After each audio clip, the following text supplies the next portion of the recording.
सुप्रभात बाल मित्रों। पिछली क्लास में हम लोगों ने एक देशभक्ति गीत सीखा था। स्वतंत्रता दिवस भी मनाया, उसी के उपलक्ष्य में एक देशभक्ति गीत हम सब ने सीखा था। आज की क्लास में हम एक नया गीत सीखेंगे। ये गीत बड़ा ही प्यारा है, इसमें एक छोटा सा संदेश है, एक व्यंग भी है, तो एक बड़ी प्यारी रचना है।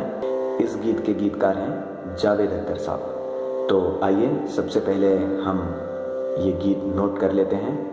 तो आप सभी पहले इसको नोट कर लीजिए।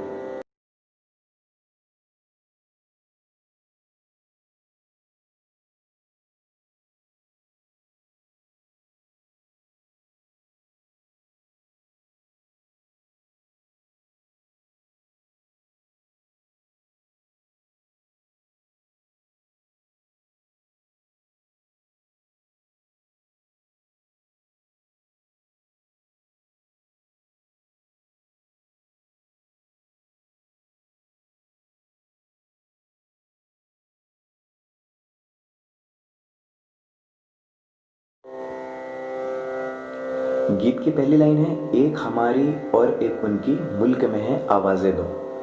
तो मुल्क मतलब यहाँ पर होता है देश, जैसे कि हमारा देश है भारत, तो हमारा मुल्क है भारत। तो कवि यहाँ पर कह रहे हैं कि एक हमारी और एक उनकी, मतलब एक वे लोग हैं जो हमेशा चाहते हैं कि देश में हमेशा सब अच्छा रहे, शांति कायम रहे। एक उनकी आवाज़ है, और एक आवाज़ उनकी है जो हमेशा चाहते हैं कि कुछ गलत होता रहे, जो नफरत फैलाते हैं, एक उनकी आवाज़। तो इन दोनों की आवाज़ों का गीतकार ने वर्णन यहाँ पर किया है। तो आइए ये गीत कैसा है हम सीखते हैं।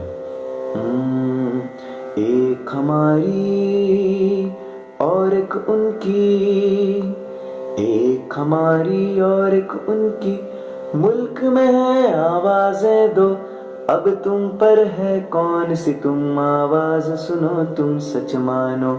अब तुम पर है कौन सी तुम, आवाज़ सुनो तुम सच मानो।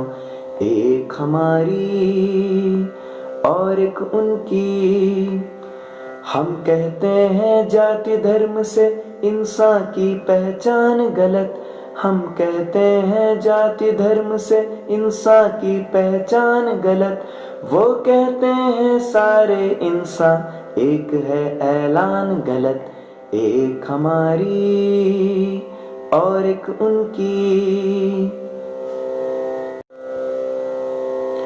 हम कहते हैं भूल के नफरत प्यार की कोई बात करो, हम कहते हैं भूल के नफरत प्यार की कोई बात करो, वो कहते हैं खून खराबा होता है तो होने दो।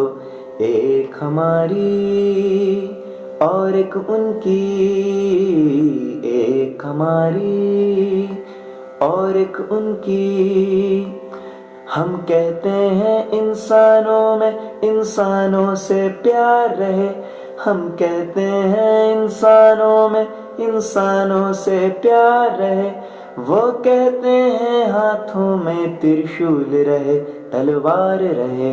एक हमारी और एक उनकी, एक हमारी और एक उनकी, हम कहते हैं बेघर बेदर लोगों को आबाद करो, हम कहते हैं बेघर बेदर लोगों को आबाद करो, वो कहते हैं भूले बिसरे मंदिर मस्जिद याद करो। एक हमारी और एक उनकी, एक हमारी और एक उनकी, एक हमारी और एक उनकी, मुल्क में है आवाज़ें दो, अब तुम पर है कौन सी तुम, आवाज़ सुनो तुम सच मानो।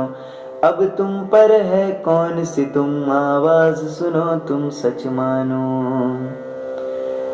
तो ये एक बड़ा ही प्यारा एक संदेश भी है, एक व्यंग भी है। इसके गीतकार मैंने पहले ही बता दिया है, श्री जावेद अख्तर साहब हैं, बड़े ही मशहूर गीतकार हैं।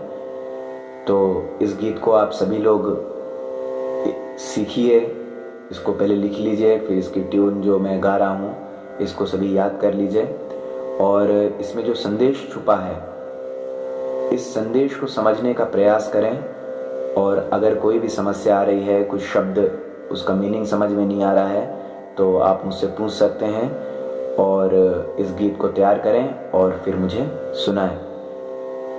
तो अगली क्लास में हम एक नए गीत के साथ फिर से मिलेंगे, तब तक के लिए बाय।